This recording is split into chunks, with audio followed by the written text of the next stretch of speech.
Et nous gagnons l'amphithéâtre du Collège de France le 20 décembre 2017 pour le cours d'Henri Laurence, Les crises d'Orient, le Moyen-Orient à partir de 1914, aujourd'hui, moment britannique, identité arabe et minorité.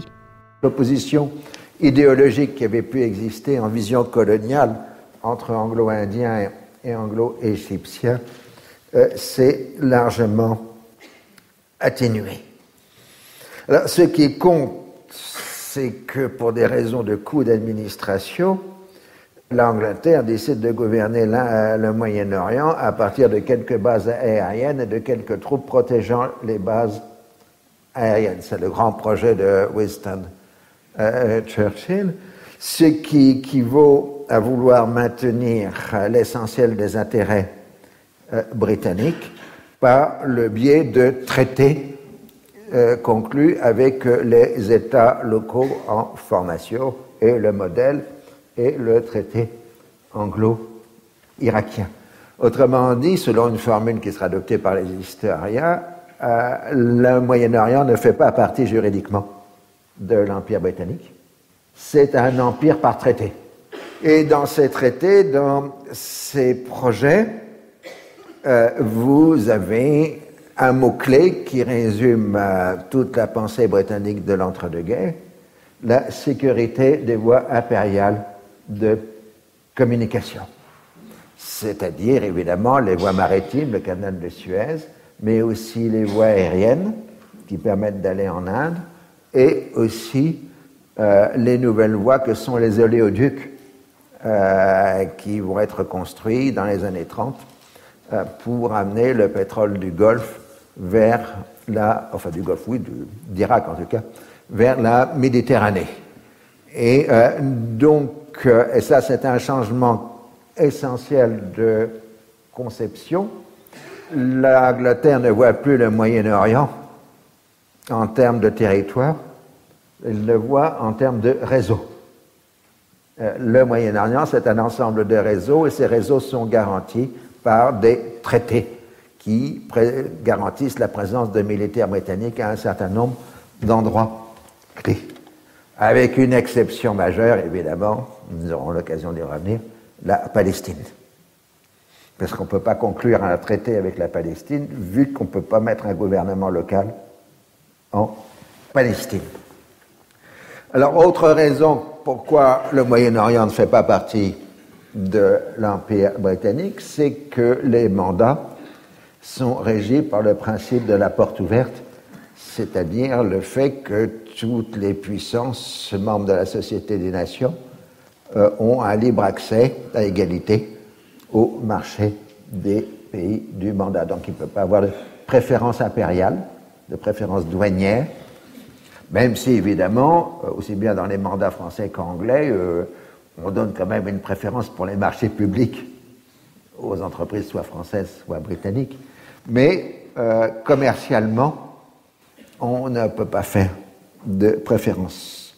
Ce qui aura d'ailleurs des conséquences paradoxales dans les années 30, c'est que, ça j'anticipe sur le cours de l'année prochaine, c'est que comme il n'y a pas de préférence impériale, on pourra hausser les droits de douane et créer un mécanisme d'industrialisation par substitution des importations au Proche-Orient. Puisque finalement, dans les années 30, le seul compétiteur économique qui va apparaître dans la région, c'est le Japon. Ce qu'on appelle à l'époque la camelote japonaise, c'est-à-dire des produits à bas prix, de mauvaise qualité, qui remplacent les produits de meilleure qualité venus d'Europe. Et c'est comme ça que le Japon a réalisé son industrialisation, c'est par démarrer par le bas de gamme et puis ensuite monter en gamme, ce que les pays du monde arabe n'auront pas fait. Mais ça, ce sera pour d'autres années à venir. Donc, le seul territoire du Proche-Orient qui fait partie de l'Empire britannique, c'est Aden. La colonie d'Aden qui dépend de l'Inde jusqu'en 1937 et qui est une colonie de la couronne. Et puis ensuite, donc, qui passe au ministère des colonies. Et l'autre mécanisme de la domination britannique, c'est les zones monétaires, parce que tout simplement, Les monnaies des pays sous tutelle et domination britannique seront indexées sur la livre sterling. Et elles seront gérées à partir de la Banque d'Angleterre. Et donc, cela a des avantages et des inconvénients. Les inconvénients d'abord, il faut rappeler que la livre sterling est surévaluée, puisqu'on l'a rétablie au nominal de sa valeur de 1914 à sa valeur or de 1914, donc il y a une surévaluation de la livre sterling. Et donc, ça implique la surévaluation des prix des pays sous domination britannique. Mais en revanche, le fait que toutes les monnaies soient gérées par la Banque d'Angleterre permet d'emprunter à très bas taux à Londres. Et donc, tous les grands emprunts de développement économique seront faits sur la place de Londres avec la garantie du Trésor britannique, alors que si ces pays étaient complètement indépendants, ils seraient obligés d'emprunter à des taux beaucoup plus élevés sur le marché mondial des capitaux. Donc on va parler de zone sterling, et du côté du mandat français, progressivement, on va parler surtout à partir des années 30 de zone franc, puisque évidemment le franc du mandat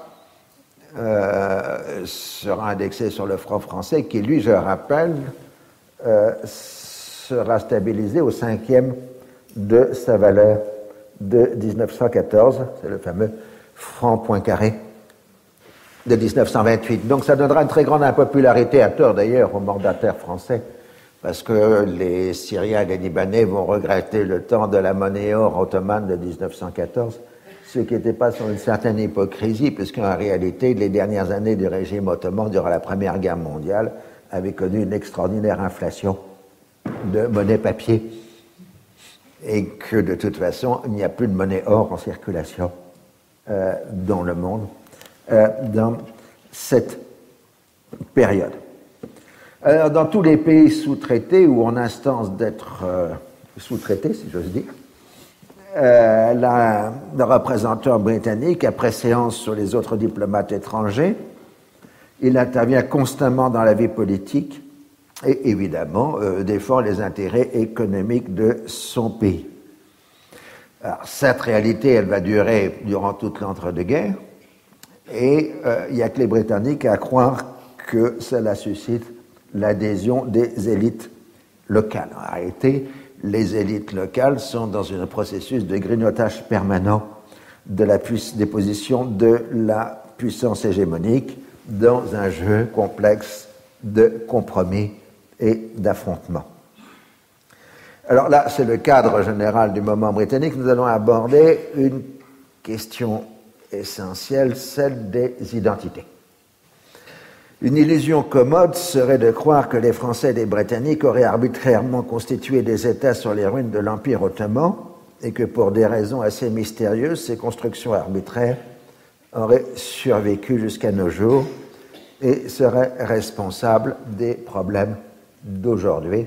Je pense que vous avez entendu mille et une fois ces dernières années, c'est la faute à Sykes et Picot. En réalité, les choses sont bien plus complexes. Le grand historien jordanien récemment décédé, Suleiman Moussa, rapporte dans son livre en arabe sur le mouvement arabe, première étape de la Renaissance arabe, des propos que lui a tenus en 1968 l'Emir Zaïd, le plus jeune fils du roi Hussein, et qui servait de représentant de Faisal à Damas quand Faisal était en Europe. Et donc Zaïd raconte, quand nous sommes entrés à Damas, la situation réelle des Syriens nous a été révélée. Un tel est Damascène, un tel est Alépin, un tel Druze, un tel Bédouin. Ajoutez à cela que les gens de Damas eux-mêmes voulaient le monopole du pouvoir et disaient « celui-là est irakien, celui-là libanais, celui-là palestinien ». Et quand nous sommes venus en Irak, nous avons trouvé un chauvinisme encore plus étroit. Nous avons trouvé des chiites, des sunnites, des kurdes, et nous avons découvert que rebâtir une entité arabe serait bien plus difficile que nous ne l'avions imaginé au départ.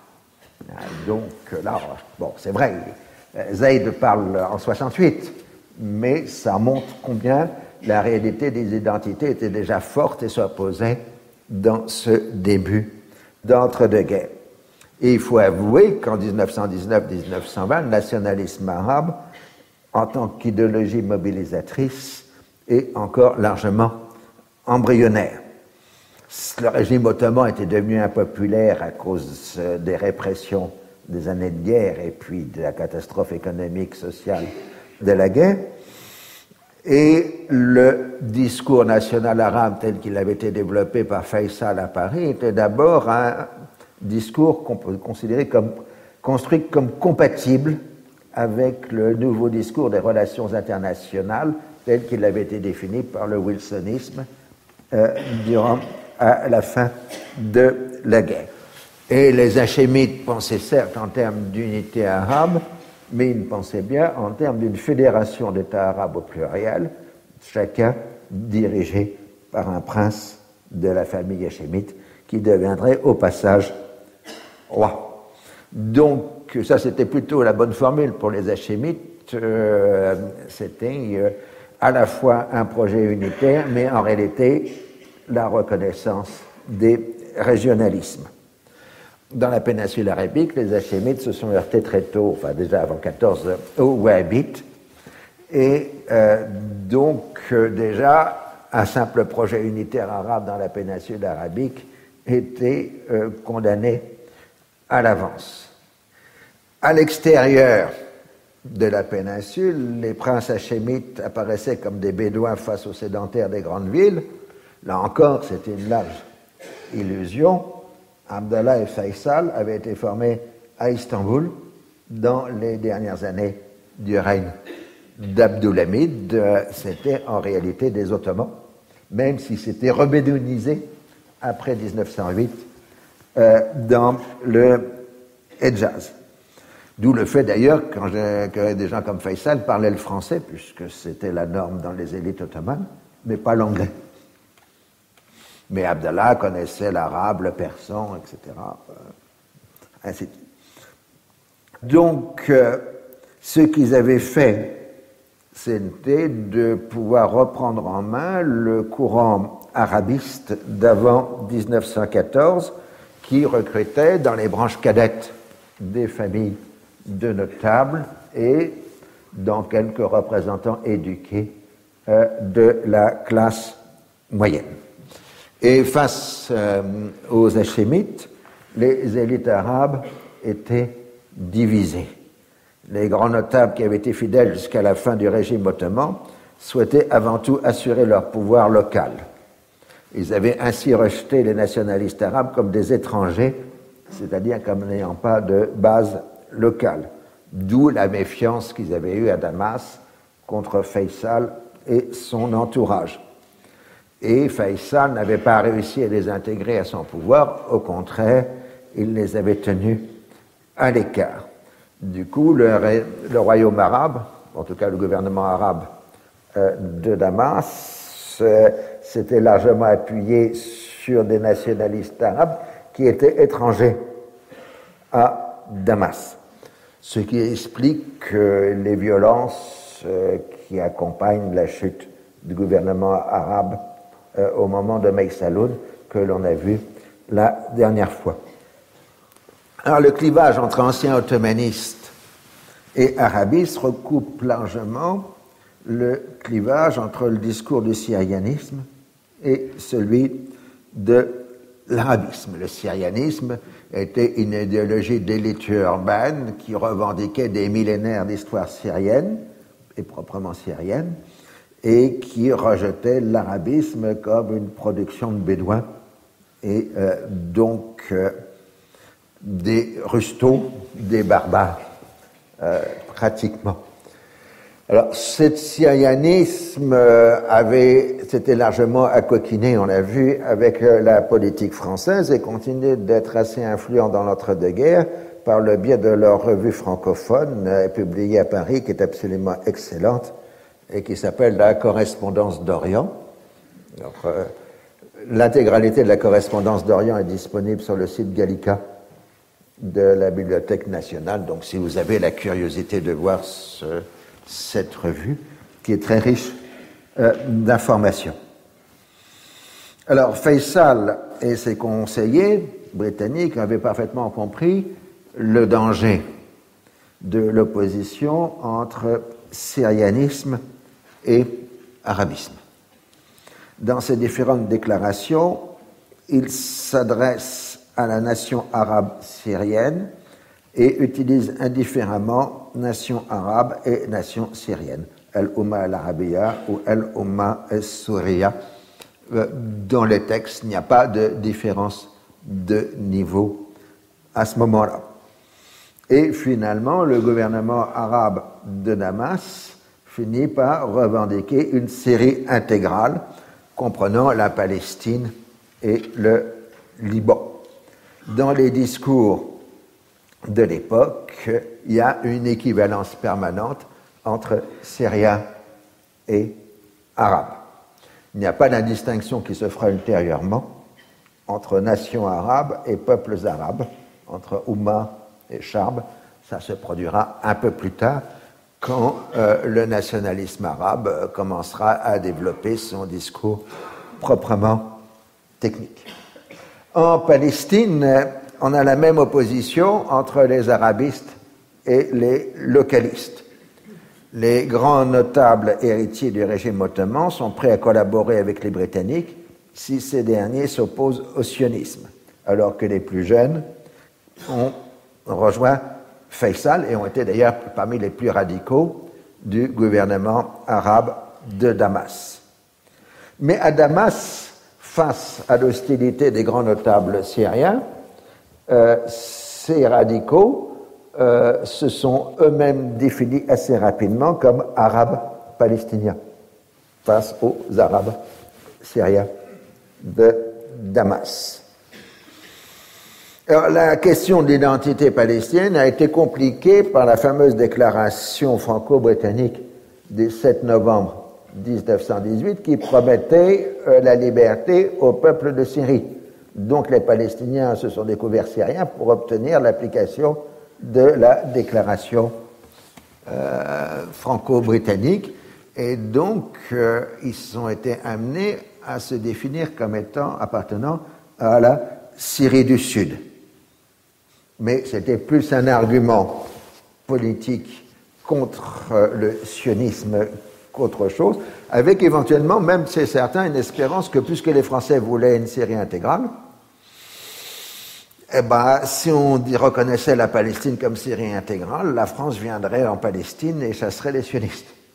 C'est un projet que certaines élites palestiniennes avaient eu en 1919-21, et d'ailleurs, ils l'avaient proposé à Gouraud en 1920, et Gouraud n'était pas loin de vouloir le faire, et Paris avait dû rappeler à l'ordre Gouraud en disant il ne faut quand même pas aller mettre du désordre du côté du mandat britannique. Alors, la chute du royaume arabe et l'abandon par la France de la revendication d'une Syrie intégrale a mis fin en Palestine à l'option syrienne. En revanche, les activistes rentrés de Damas voient bien que le projet mandataire ne peut qu'échouer puisqu'on ne peut pas définir une commune d'identité palestinienne pour Arabes et Juifs. Et le moment clé de l'histoire de la Palestine est le congrès de Haïfa du 13 au 20 décembre 1920 qui réunit les principaux comités et clubs arabes, aussi bien les grands notables que les radicaux activistes. Et ce congrès définit l'existence d'un peuple arabe palestinien. Et à partir du congrès d'Haïfa, c'est l'identité palestinienne qui va l'emporter largement dans le nationalisme arabe de Palestine. Même si, périodiquement, jusqu'à aujourd'hui, vous aurez des Syriens qui vont tenter de dire que la Palestine est la Syrie du Sud, en renvoyant toujours aux déclarations de 1919-1920. Ils n'en ont pas trouvé d'autres ensuite. Alors, depuis le début du siècle, les Syro-Libanais d'Égypte avait joué un rôle moteur dans la diffusion des programmes politiques de la région.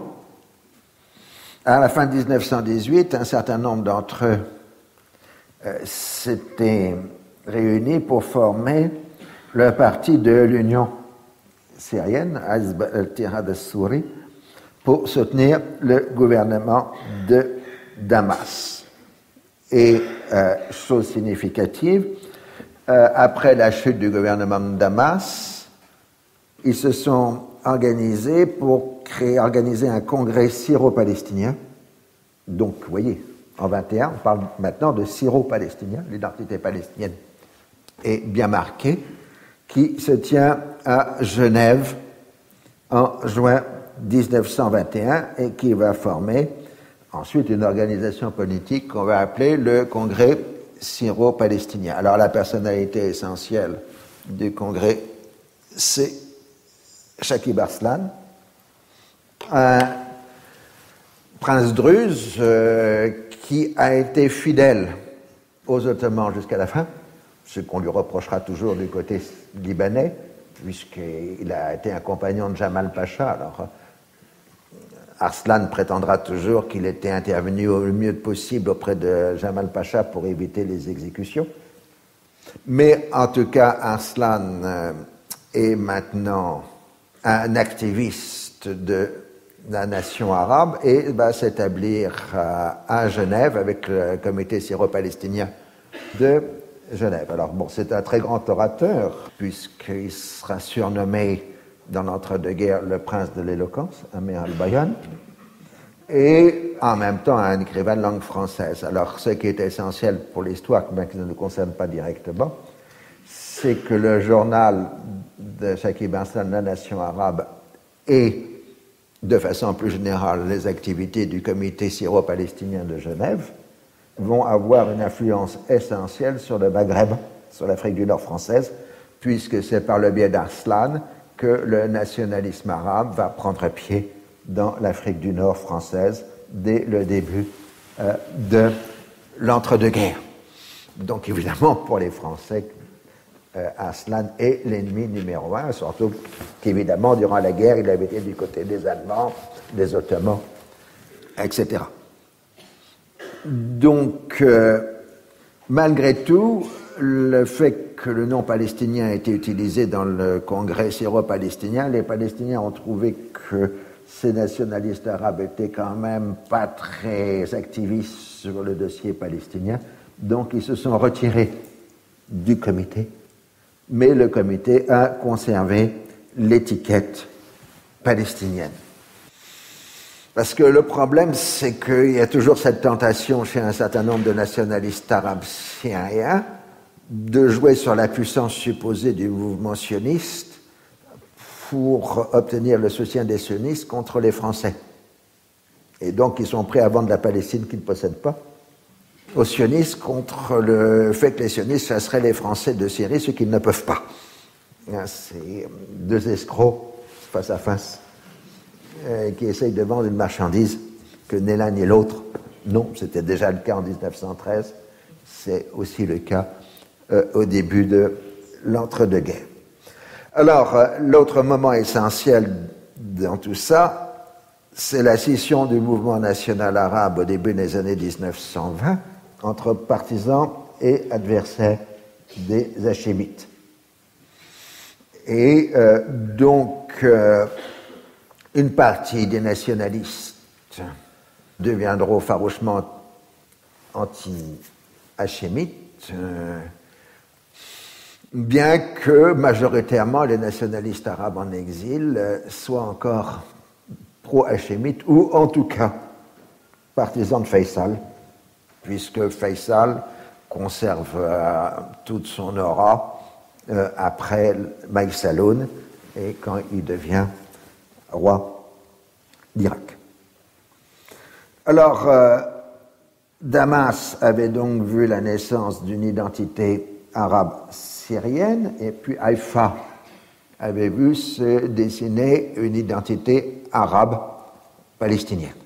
C'est ce que j'ai appelé la formule arabe plus, qui va ensuite se propager à l'ensemble du monde arabe, à faire à mesure que le nationalisme arabe étendra ses activités selon la formule consacrée du Golfe à l'océan. En Irak, la situation est beaucoup plus problématique. Les sunnites au pouvoir ont tendance à affirmer l'identité arabe face aux chiites, majoritaires chez les arabophones, et accusés d'être trop liés à la Perse. Et de même, les Kurdes sont accusés, soupçonnés d'autonomisme. Mais on ne trouve pas, comme en Syrie, une identité de vocabulaire entre arabes et irakiens. Dans les proclamations de Faisal en Irak, il s'adresse exclusivement au peuple irakien et pas au peuple arabe irakien. Donc la nuance est conséquente par rapport à Damas. Si on prend la loi organique servant de constitution rédigée en 1923 et entrée en vigueur en 1925, la loi organique n'évoque qu'une nationalité irakienne, les Irakiens étant égaux en droit devant la loi, quelles que soient les différences de langue, de race ou de croyance. L'islam est la religion officielle de l'État et l'arabe est la langue officielle, sous réserve de ce qui peut être prescrit par une loi spéciale. Donc la dimension arabe est beaucoup moins prononcée dans l'Irak de Faisal qu'en Syrie et en Palestine. Alors, dans l'Égypte de cette période, celle des années 1920, l'Égypte de Saad Zarloul, le nationalisme égyptien est essentiellement centré sur lui-même. C'est un nationalisme égypto-centré et toute l'iconographie de la période est inspirée par les motifs pharaoniques, comme le montre ce célèbre statue qui est le monument à l'Égypte renaissante et qui marque toute l'Égypte libérale de l'entre-deux-guerres. Et donc l'Égypte, c'est le Sphinx. Enfin, à côté du Sphinx, c'est l'Égypte, représentée comme étant une femme, comme il se doit, puisque les nations sont féminines. Ce qu'il faut rappeler dans nos époques où on conteste beaucoup d'identités masculines. Donc, on attribue à Saad Zarloul, à propos de l'arabisme, la formule suivante: additionner 0 et 0, le résultat sera toujours 0. C'est-à-dire additionner le nationalisme égyptien et le nationalisme arabe, ça ne donnera rien parce que nous sommes impuissants et eux aussi sont impuissants. Alors il faut rappeler que les nationalistes égyptiens avaient espéré une libération de la part des Ottomans, donc la révolte arabe de 1916 avait été ressentie en Égypte comme une trahison. Ils avaient été scandalisés que le Hedjaz puisse avoir une délégation à la conférence de la paix alors que c'est un peuple de Bédouins, tandis que les Égyptiens infiniment plus civilisés avaient eu porte fermée à la conférence de la paix. Et puis, fondamentalement, la culture égyptienne est profondément hostile aux Bédouins, et le terme bédouin c'est arabe, dans la langue locale, qui renvoie à la longue histoire de l'Égypte, des fellahs qui ont été constamment pillés et rançonnés par les tribus bédouines des deux déserts égyptiens, l'occidental et l'oriental. Donc, il y a une haine du fellah pour le bédouin qui s'exprime jusqu'à aujourd'hui. On ne comprend pas les problèmes actuellement dans le Sinaï si on ne se rappelle pas cette opposition fondamentale entre Égyptiens et Bédouins dans la culture égyptienne. Donc le recours au passé mythifié de l'antique Égypte est un gage de renouveau, un engagement vers la modernité européenne, voire, comme le fera Taha Hussein dans la période, vers une identité méditerranéenne de l'Égypte. Mais ça, évidemment, c'est le discours des élites au pouvoir en Égypte, au temps de l'Égypte libérale. La masse égyptienne reste profondément musulmane, et les grands slogans de mobilisation politique sont de nature proprement islamique et pas nationaliste. Dans cette période, on a déjà dans l'entre-deux-guerres en Égypte des manifestations contre, entre guillemets, l'islamophobie. Il suffit que la colonie italienne d'Alexandrie, je me souviens, fasse une statue de Dante pour provoquer des émeutes de protestation en Égypte, parce que Dante a condamné l'islam dans la Divine Comédie. Et il y a donc d'autres exemples du même genre qui montrent combien derrière l'identité pharaonique, fondamentalement, on a une identité islamique dans l'Égypte de l'entre-deux-guerres. En tout cas, ce qui est essentiel à retenir, c'est qu'au moins jusqu'à 1930 et au-delà, l'arabisme apparaît comme une cause étrangère pour les Égyptiens. Alors, au Liban, nous avons le libanisme, qui s'exprime de la même façon en se revendiquant d'ancêtres phéniciens, bien évidemment, découverts ou redécouverts grâce aux archéologues et aux historiens occidentaux, en particulier français.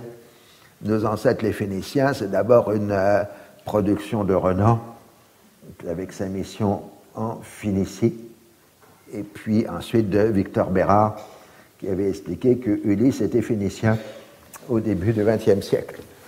Et donc les élites libanaises, lisant les orientalistes français, adoptent ce slogan « Nos ancêtres les Phéniciens ». Là, vous avez la grande organe, évidemment francophone, la Revue phénicienne, de Charles Corme, qui est l'organe donc de ce phénicisme, qui est largement une invention récente. Je veux dire, en 1850, vous auriez demandé à un Libanais s'il était d'origine phénicienne, vous auriez demandé c'est qui les Phéniciens. Mais rassurez-vous, c'est à peu près la même période en France pour les Gaulois. C'est sous le Second Empire que les Gaulois deviennent les ancêtres des Français, pas avant. Et il faut se rappeler ces choses-là.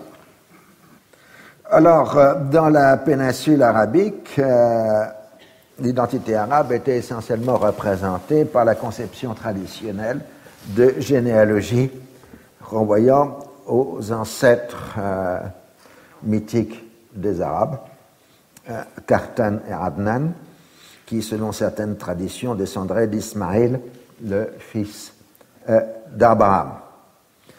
Pour Faisal et ses conseillers, l'identité arabe doit être un instrument pour dépasser les identités confessionnelles. Dans son discours-programme qu'il délivre à Alep le 11 novembre 1918, Faisal reprend son thème favori, que les Arabes étaient arabes avant Moïse, Jésus et Mohammed.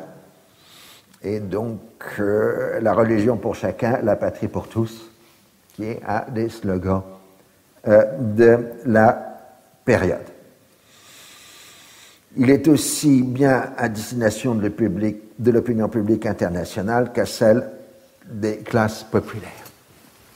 Mais si on regarde le projet de constitution rédigé par le Congrès arabe en 1919-1920 et qui n'a pas eu le temps d'être adopté pour cause d'invasion française, les termes utilisés voient apparaître le terme communauté confessionnelle en utilisant le terme classique, traditionnel, et encore utilisé de nos jours, taïfa. Donc taïfa, c'est tout simplement groupe.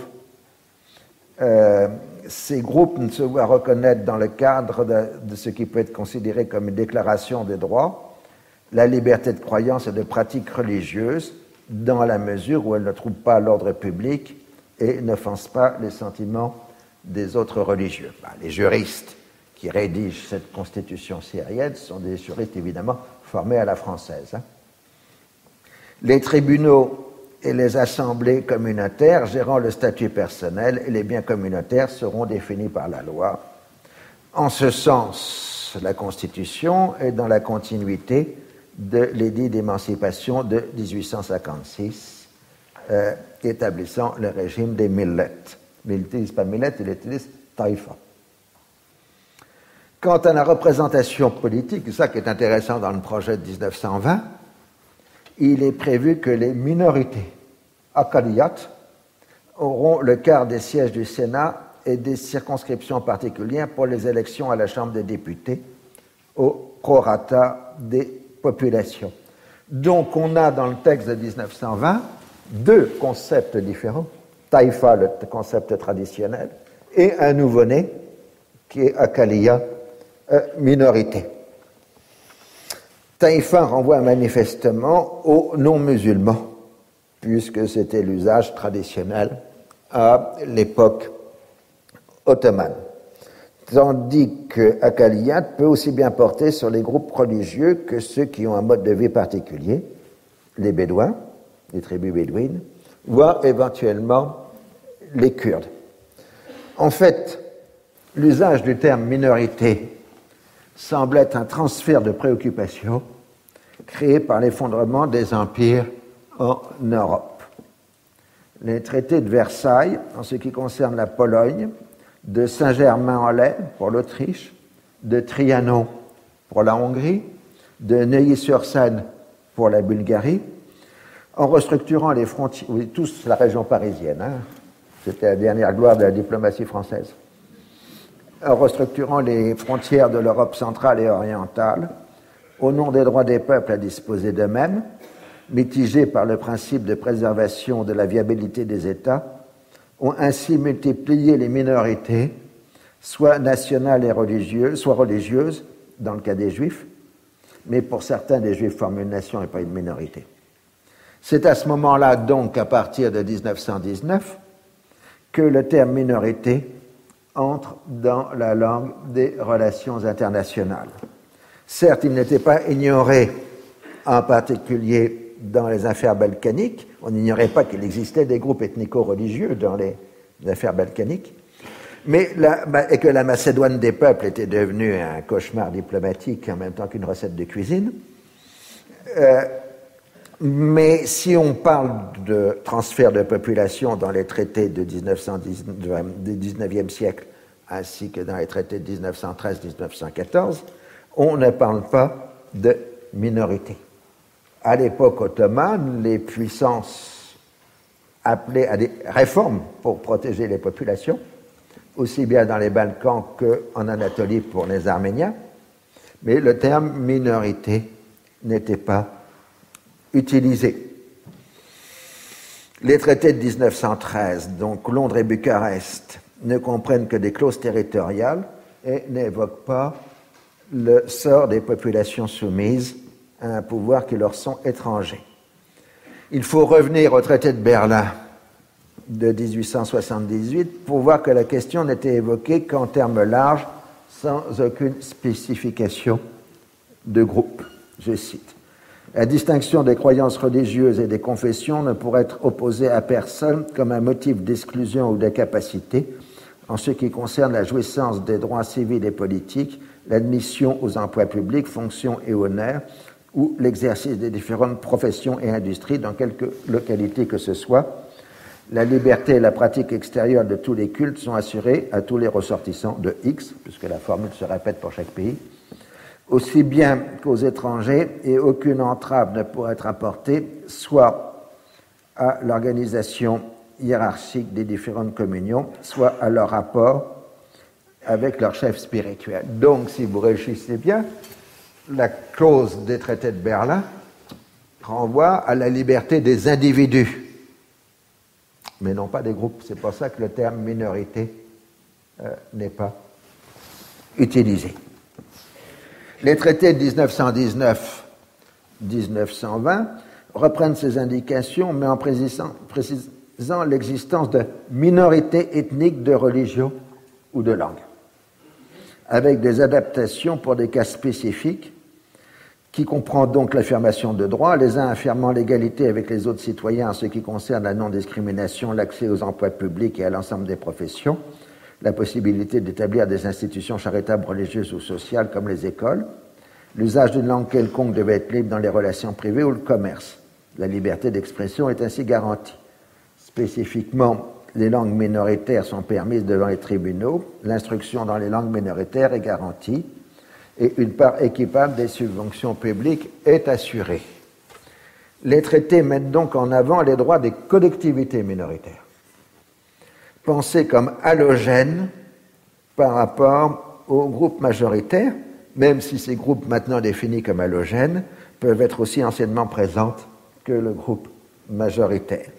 Les minorités peuvent être aussi des groupes anciennement dominants, comme les Allemands ou les Hongrois, que des groupes déjà discriminés, comme les Juifs. Elles peuvent être aussi considérées comme des groupes culturels autonomes, voire des nations non territorialisées, comme le préconisaient certains théoriciens de gauche avant 1914 dans les espaces russes et austro-hongrois. Le rapport entre minorité et majorité marque ainsi l'inachèvement des constructions nationales. Et un début de droit d'ingérence avait été créé puisque tout membre du Conseil de la Société des Nations avait le droit de signaler à l'attention du Conseil une infraction ou un danger d'infraction du statut des minorités dans les États concernés. Le Conseil de la Société des Nations avait à prendre les mesures appropriées et efficaces et le différend, considéré comme de nature internationale, devait être porté devant la Cour permanente de justice. Dans les faits, une procédure assez complexe s'est progressivement établie. Le traité de Lausanne a repris le terme de minorité avec un contrôle de la Société des Nations analogue à celui accordé aux minorités d'Europe orientale. La société ottomane était pluricommunautaire et ne se définissait pas en termes de majorité ou de minorité, même si les musulmans sunnites constituaient le groupe dominant, indépendamment de leur importance numérique. L'idéologie arabiste constituait largement un projet à la fois substitut et continuateur de l'Empire ottoman, avec la nécessité de prendre en compte la diversité des populations dans le cadre d'une nouvelle construction nationale. Selon toute probabilité, l'usage précoce du terme minorité dans le projet de constitution syrienne doit correspondre au souci de se mettre à l'unisson des grands termes des relations internationales définis par les traités signés dans la région parisienne.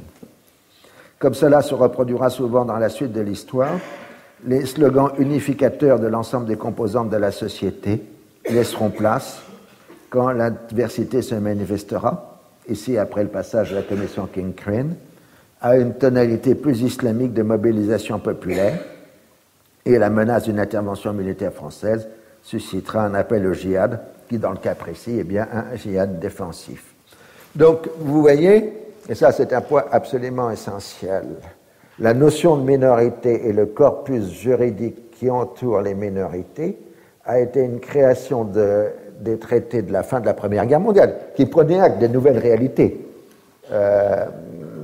qui sortaient de la guerre pour l'Europe centrale et orientale.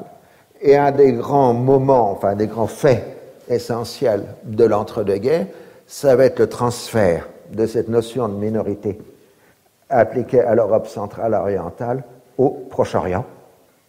Et progressivement, Ahmadiyya va remplacer Taïfa dans la vision des choses, des gens, en particulier chez les acteurs eux-mêmes. Il faut être clair de ce point de vue. Alors, il ne faut pas dire que les Européens ont imposé la vision des minorités au Proche-Orient. Il faut plutôt penser que l'évolution des sociétés proche-orientales amène à importer le concept de minorité tel qu'il a émergé tout de suite au lendemain de la Grande Guerre en Europe centrale et orientale. Alors maintenant, problématique des États mandataires. La Grande Guerre avait vu s'affronter deux projets étatiques distincts soutenus par deux puissances impériales. La France avait un projet syrien d'extension de la France du Levant, et pour ses promoteurs, la division de la société syrienne en différents groupes impliquait la nécessité d'une puissance tutélaire capable d'arbitrer et de protéger les différentes composantes de la société. La Grande-Bretagne, de son côté, avait avancé un projet dit arabe qui était plutôt silencieux sur le sort des communautés assimilées à un levantinisme de mauvais aloi.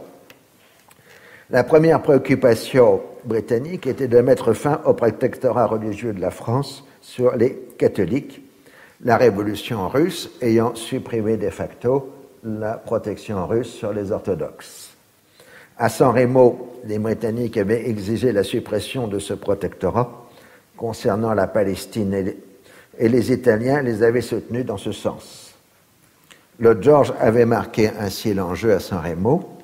Je ne pourrais pas accepter que dans la région placée sous drapeau britannique, la France continue à exercer la protection des catholiques.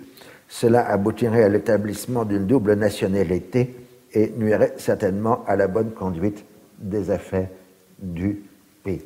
Donc, San Remo avait mis fin au protectorat catholique de la France, à l'exclusion de ce que la France avait pu conserver après un long combat d'arrière-garde, c'est-à-dire les messes consulaires, où les patriarches font la messe en l'honneur de la France et le représentant de la France, consul et puis plus tard ambassadeur, seront copieusement entourés d'encens, ce qui fait qu'il ne faut pas choisir d'asthmatique pour ce genre de poste. Et encore aujourd'hui, vous avez tous les ans les messes consulaires dans plusieurs pays du Proche-Orient. C'est un privilège que la France conserve. Donc, à San Remo, les Français avaient répliqué que, je vous le rappelle, que dans ce cas-là, les Palestiniens devaient avoir des droits civils et politiques. Et on avait vu que tout ça s'était terminé dans une hypocrisie totale, puisque Lord Curzon avait affirmé que les droits politiques étaient inclus dans les droits civils, ce qu'il ne croyait absolument pas. La charte du mandat de la Société des Nations pour la Syrie et le Liban, approuvée le 24 juillet 1922 par la Société des Nations, reconnaît la fin des capitulations et interdit toute inégalité de traitement entre les habitants de la Syrie et du Liban du fait des différences de race, de religion ou de langue, tout en garantissant le statut personnel et les intérêts religieux, mais la charte n'utilise pas le terme minorité. La charte du mandat sur la Palestine ratifiée le même jour intègre dans son préambule la déclaration de Balfour et reprend les mêmes termes que l'autre charte, mais avec une contradiction interne, puisque d'un côté, on parle de constitution d'un foyer national juif, et de l'autre, le fait qu'il ne sera pas porté atteinte aux droits non spécifiés, on dit ni civil ni politique, aux droits tout simplement, des autres parties de la population. Toujours cette façon négative, on ne veut pas dire que les autres parties de la population sont les Arabes de Palestine. Donc on les cite toujours non-juifs ou autres parties de la population. Le terme de communauté est régulièrement utilisé et le terme arabe n'apparaît que dans la fonction linguistique, c'est-à-dire que l'arabe sera l'une des 3 langues officielles du mandat. Alors, la charte sur la Palestine aborde aussi la question cruciale des lieux saints, héritage du XIXe siècle, et prévoit la constitution d'une commission spéciale internationale pour gérer les droits respectifs des différentes religions sur les différents lieux saints de Palestine. Ce qui fait que la charte du mandat reprend toute la législation ottomane du statu quo sur les lieux saints, statu quo qui date de 1852 dans le cadre de ce qui conduit à la guerre de Crimée, mais en même temps intègre pour la première fois les lieux saints musulmans et juifs dans la législation du statu quo. Le problème, c'est que les Britanniques ne voulaient absolument pas d'une commission internationale pour gérer les lieux saints, et donc ils ont fait tout pour saboter cet article 14 de la charte du mandat, qui n'a pas été appliqué, ce qui fait que les Anglais auront ensuite de gros remords dans les années 30, quand ils commenceront à avoir des affrontements sanglants autour du mur des lamentations, puisqu'il n'y aura pas de commission des lieux saints telle qu'elle avait été prévue pour arbitrer ce genre de conflit. Alors, le mandat, selon l'article 22 de la Charte de la Société des Nations, est une mission sacrée de civilisation, qui comprend à la fois la construction de l'État et celle de la nation. Construire un État, français et anglais savent le faire, sont des bons professionnels de ce point de vue. Et au moins en Palestine, en Syrie et au Liban, les populations rurales, même les plus éloignées des villes, ont senti l'émergence de l'État dans leur vie quotidienne. Le grand historien et sociologue syrien Abdallah Hanna, qui avait fait des sondages dans les années 70 auprès des populations syriennes sur le souvenir du mandat, et ce qu'il avait reconnu chez des gens qui vivaient encore et qui avaient connu le mandat, le discours était « l'État est arrivé ». Donc à l'époque ottomane, il n'y avait pas d'État, mais là, l'État était là, sous les Français. Et donc, dans le souvenir collectif, le mandat français, c'est l'instauration de l'État.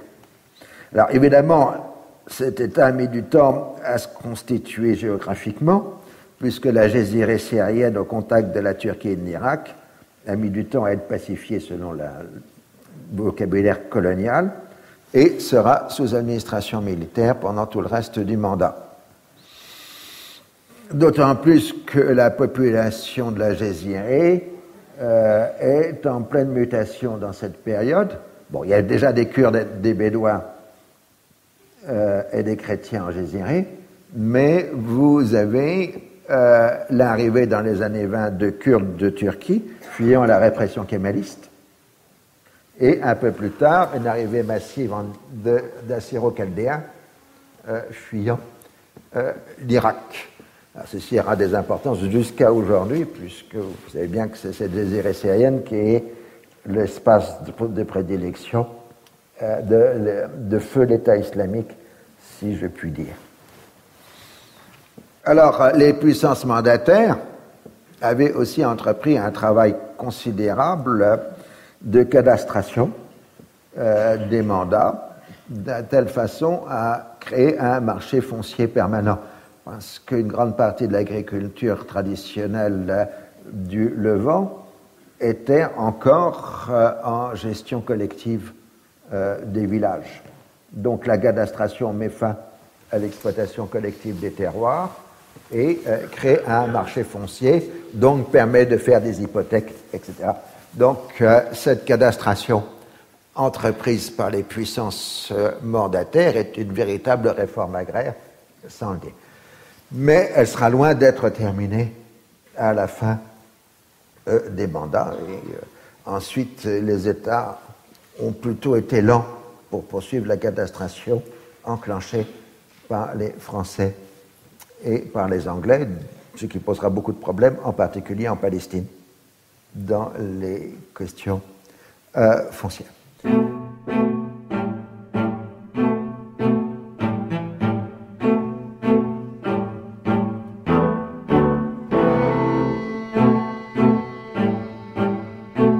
C'était les cours du Collège de France le 20 décembre 2017. Vous venez d'écouter l'historien Henri Laurence, les crises d'Orient, le Moyen-Orient à partir de 1914.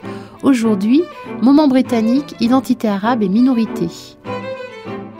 Sur les sites de France Culture et du Collège de France, vous retrouverez tous les liens et les informations autour de cette diffusion, ainsi que l'ensemble des cours d'Henri Laurence. Parmi ces nombreuses publications, je rappelle Oriental, volume 4, L'Orient dans tous ses états, aux éditions du CNRS. Un grand merci à Anne-Lise Signoret de la Bibliothèque de Radio France, ainsi qu'aux équipes de la documentation d'actualité et à Virginie Chauveté. Réalisation Anne Sécheret, présentation Meryl Moneghetti. Demain, nous achèverons notre exploration de la question du Moyen-Orient après la Première Guerre mondiale en compagnie d'Henri Laurence. Et dans quelques instants, nous retrouvons les petits matins. Belle journée à l'écoute de France Culture.